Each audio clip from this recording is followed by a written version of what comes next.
Face reality, people. Movies are dead. Games are dead. Narrative? Dead. Media is nothing but neural trigger response and viral conditioning. Wait, what are you two talking about? Yo, Yeah, it that. was Do we call it that? Yeah. Well, it's masqueraded as a movie, I guess. so. When we talk about like watching something that's just pure wreckage, this is basically What the the fuck essence of that. what was it about? Jeff Bezos? It was about 1999, the 90s in general. They ran off a checklist of shit from that time period, like the obligatory checklist of AOL and Limp Bizkit and the music and references to things happening around there, and that's the entire movie. That's their punchlines. That's also their plot simultaneously. It's a nostalgic commercial. Is that what No, it's not even nostalgic, man. All right, listen. This, if you're gonna make this movie, make fucking Dazed and Confused. Make something. Make like a Kevin Smith movie because they're funnier and more endearing. That's what I would say. Like Richard Linklater or Kevin Smith, like that's like their thing. Like they can create the good vibes of a time period when you were a kid or whatever the fuck, but also make you laugh too. Right? So it's not Dazed and Confused. It's not Clerks. It's just I don't know, a bunch of punchline jokes written about a time period. It really tried to be Clerks. No, they don't even know what Clerks is, bro. They're nowhere near that.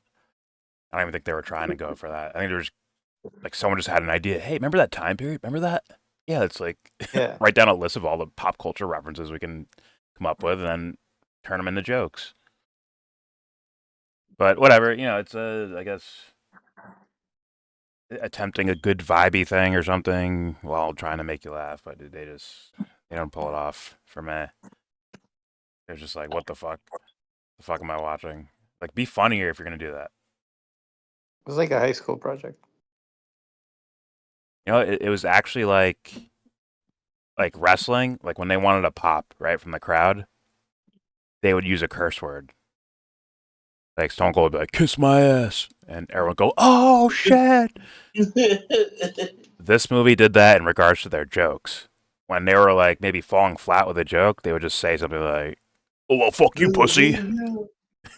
Like they start saying "fuck" or something. Or throw the porn pop up on there. Or porn, yeah, something. Or they're falling in the what was it, the porta potty, like actual shit. Yeah, shit flying in their faces and all that. Got it. So it's What? like Stone Cold said so. What? it's a poor attempt at nostalgia and a poor attempt at comedy. But I don't hate the movie.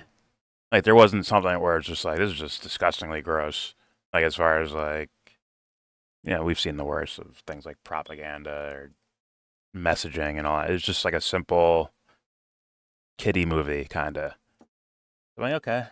Oh, I'll appreciate you for that. It's just it's not my type of funny. There wasn't my type of funny in there. Only in certain parts. When the robot guy said "suck it," that was hilarious. Other than that, not much going on there for me. And it was actually kind of predictable too. Like what would happen, I guess.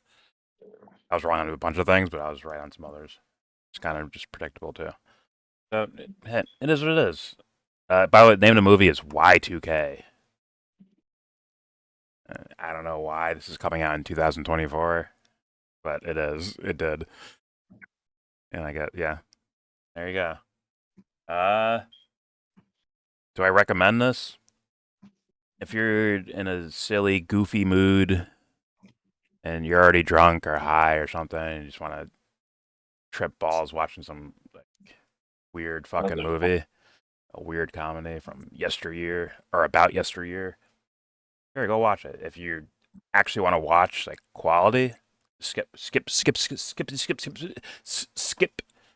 skip it, and then skip it again. Like skip it on when you're scrolling, go back to it, then skip it again. God damn. Skippity skip skip skip. And my grade, I think I'm gonna go with a solid 5.4 out of 10. Solid 5.4. Jesse, you're the only other motherfucker that watched this. Maybe Harrison, I don't know. Please, any thoughts? No, I don't recommend. Oh no. It's like save the time. Fair, It's like a D minus. fair enough. Yeah. I mean, you can see someone having fun with it, right? But you'd have to be like fucked Yeah, up already, I think. no, it wasn't like all bad, but like there were. Yeah, I watched it. I didn't like just like abort in the middle of the movie, which Yeah. I only did just a few times. So it was but it just didn't do the things it tried to do. So Yeah. I mean, maybe like the most like what would be the highlight? The highlight, okay, Fred Durst, and that's pure nostalgia, right? And just being there, not not his acting, not his singing, not even his singing. It's like nothing. It's just okay. He was there. I Like know. how does a musician not even do the music right? Like He did some I don't know. music. No, like right, like out of all the things that what I'm saying is that like the things that they did, they didn't really do it well, right? Like they tried various things that were like it's like flat. Yeah. It's flat. And more for punchlines than it is for nostalgia, really. Right? Like Kevin Smith will vibe you with like a Smashing Pumpkins song. But this movie's like, we'll play Cisco thong song because it's funny. I'm like, oh god. I'm like trying to ironically play silly music from back then. Right? So like me personally, out of it'd be cool to see like an actual nostalgia film. They capture like, oh, the best day ever type of thing, like Dazed and Confused. Like, oh, we captured the best day ever type of thing. Right? Where it's just very vibey looking. With funny, with right? There's comedy and shit. Like the comedy hits better when you're trying to stay a little bit more grounded. But this is just all out kind of slapstick ish Yeah. comedy. Just like fine, whatever. If you're in a silly mood, watch a silly movie. It's just there's better silly movies. And whatever. There's your review for Y2K in 2024. Who asked for this? Whatever. There's your review.